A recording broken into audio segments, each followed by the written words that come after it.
আপনার সন্তানদের কাছে এই ডায়ালগটা নিয়ে আসেন প্লিজ, ওদেরকে বলেন, ওদেরকে আল্লাহর সাথে পরিচয় করিয়ে দেন।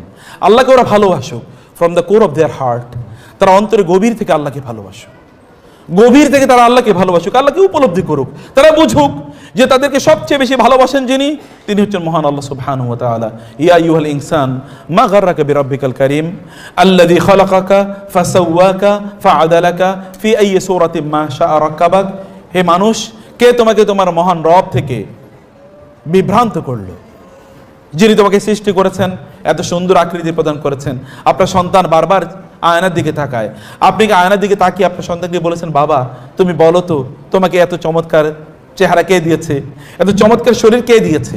তুমি আমার সন্তান কিভাবে বলো, আমি তো তোমাকে চিনতাম না বাবা, তোমার জন্মের আগে আমি তো তোমাকে চিনতাম না, আমি তো জানতাম না তুমি কে।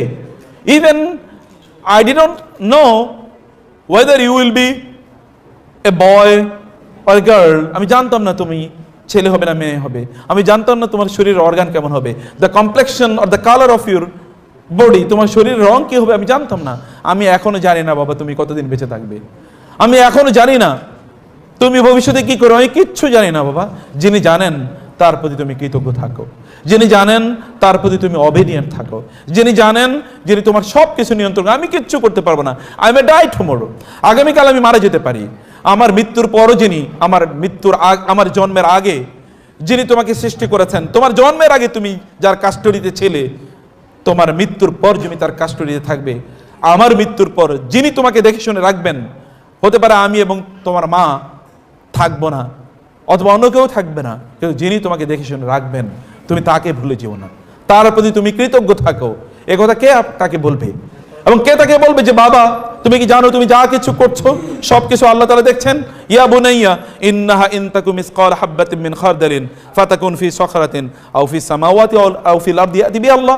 সন্তান, বাবা তুমি কি জানো, মা তুমি কি জানো, যদি তুমি ছোট্ট একটা বিন্দুর মতো হও, একটি সরিষার দানার মতো হও, এই মহাবিশ্বের যেখানেই তুমি ছড়িয়ে ছিটিয়ে থাকো না কেন, আল্লাহ সুবহানাহু ওয়া তাআলা তোমাকে একত্রিত করবেন কিয়ামতের দিন।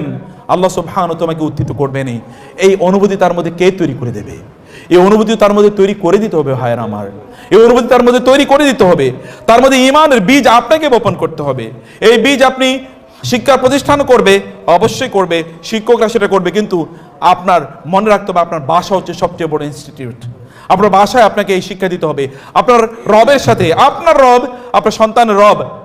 ইয়াকুব আলাইহিস সালাম তার সন্তানকে বলেছেন, মা তা'বুদুনা মিন বা'দি, আমার মৃত্যুর পর তোমরা কার ইবাদত করবে?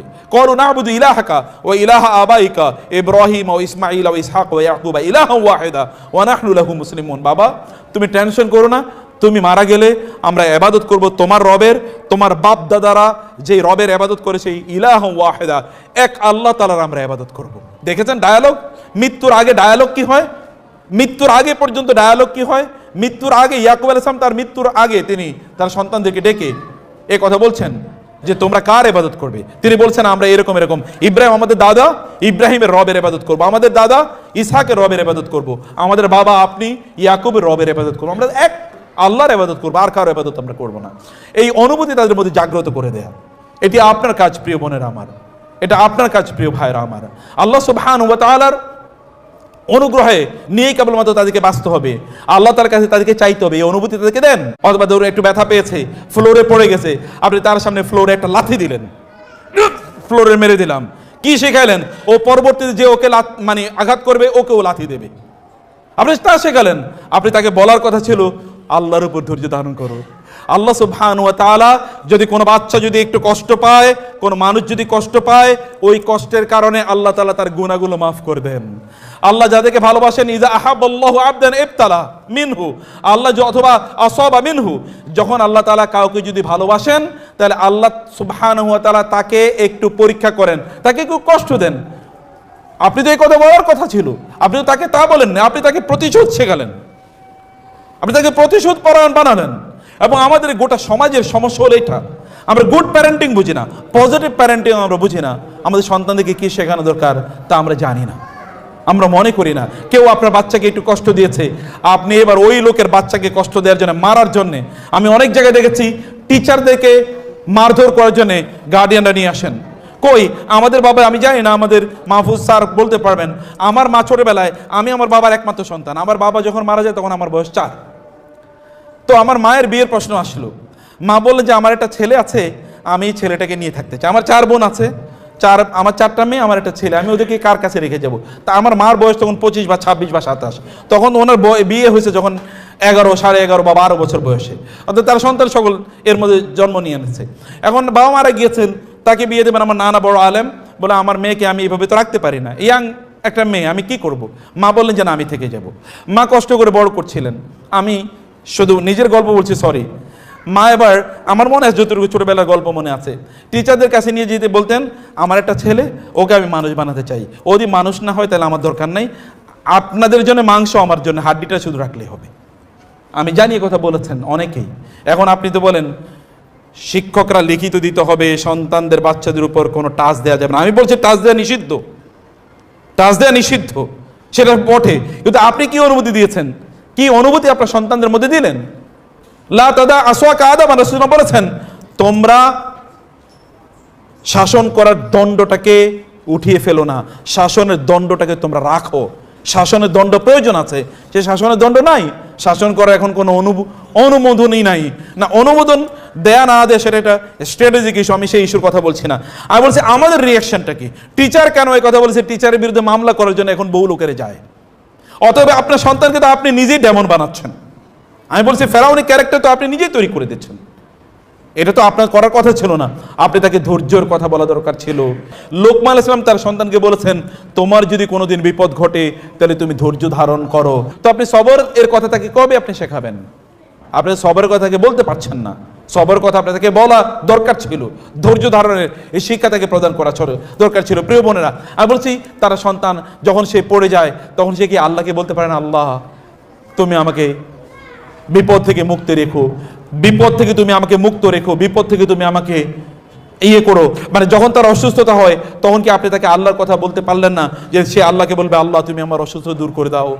এ কথা কে বলবে? এগুলো তো আপনার বলা দরকার ছিল। এই শিক্ষা আল্লাহর সাথে কানেকশন তার মধ্যে তৈরি করে দেয়া, তার সাথে তৈরি করে দেয়া, এটা আপনাদের কাজ দরকার ছিল প্রিয় বোনেরা। তার মধ্যে তাওহীদের বা আকীদা এর লেসন তার মধ্যে তৈরি করে দেওয়া দরকার ছিল আপনাদের, বা আপনাদেরকে এটা তৈরি করে দিতে হবে। কিভাবে? আপনাদের বাসায় আলোচনার মাধ্যমে।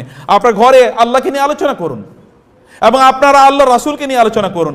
আপনার সন্তানরা কি আল্লাহ রাসূলকে চেনে? একবার দেখলাম ঢাকা বিশ্ববিদ্যালয় সহ বিভিন্ন বিশ্ববিদ্যালয়ে, প্রাইভেট বিশ্ববিদ্যালয়ে কোন একজন ব্যক্তি, এগুলো তখন এরকম অনেক দেখা যেত, আমি 5-7 বছর আগে কথা বলছি, বলছে যে আমাদের নবীর নাম বলো। অধিকাংশ স্টুডেন্টরা নবীর নাম বলতে পারে নাই, বলছে 10 জন নবীর নাম বলো। 2-3 জনের নাম বলার পরে এরপরে বলছে আবু বকর, ওমর, ওসমান, আলী, এমনকি আমাদের দেশের এক লোকের নাম বলছে এবং শাহজালাল ইয়ামানি, তার নাম বলছে তিনিও নাকি নবী। এই ইউনিভার্সিটির ছাত্ররা বলছে। আমি চ্যালেঞ্জ করলাম, আপনি গিয়ে একবার জিজ্ঞেস করে দেখেন তো 10 জন নবীর নাম অথবা 10 জন সাহাবীর নাম বলতে পারে কিনা।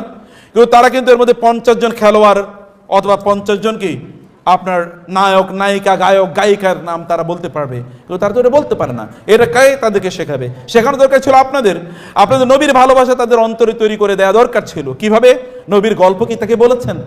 আপনি কি বলেছেন আপনার এই নবী আপনাদের জন্য, বাবা তুমি কি জানো তোমার জন্য 1500 বছর আগে একজন লোক কেঁদেছেন? বাচ্চা বলতো মা হ্যাঁ কে? 1500 বছর আগে? হ্যাঁ, তার নাম হচ্ছে মুহাম্মদুর রাসূলুল্লাহ সাল্লাল্লাহু আলাইহি ওয়াসাল্লাম। তিনি সেজদা লুটিয়ে পড়ে বলতেন আল্লাহুম্মা উম্মতি উম্মতি, হে আল্লাহ আমার উম্মাকে তুমি রক্ষা করো। 1500 বছর আগে আপনার সন্তানের জন্য তিনি কেঁদেছেন। 1500 বছর আগে তিনি সাহাবীদেরকে লক্ষ্য করে বলেছেন হে আল্লাহ আমার ভাইদেরকে তুমি রক্ষা করো। সাহাবায়ে কেরাম বললেন ইয়া রাসূলুল্লাহ আমরা কি আপনার ভাই না? তিনি বলেন না, তোমরা আমার ভাই না, তোমরা আমার সাথী, তোমরা আমার আসহাব, সাহাবী, কিন্তু আমার ভাইরা হচ্ছে তারা যারা আমাকে দেখেনি কিন্তু আমার প্রতি ঈমান আনবে। এই যে আপনাদের সন্তানরা, এই কথা কি বলতে হবে না? তিনি জীবনে কেঁদেছেন এবং তিনি আখিরাতেও আপনার সন্তানের জন্য কাঁদবেন, তাকে তো এই গল্প বলতে হবে। আপনি তাকে আপনার সন্তানের নাম কিভাবে আব্দুর রহমান হলো, আব্দুল সালাম হলো, অথবা আব্দুল খালেক হলো, অথবা তার নাম কিভাবে সালমা, খাদিজা অথবা আয়েশা, ফাতেমা হলো, এই গল্প তাকে বলতো মা তুমি জানো তোমার নাম কেন ফাতেমা?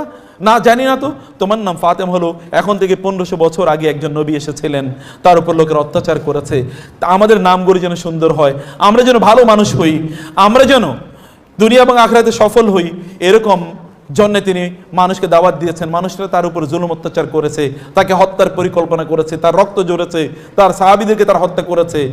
ইত্যকার গল্প বলেই তো রাসূলের ভালোবাসা তার অন্তরে তৈরি করে দিতে হবে।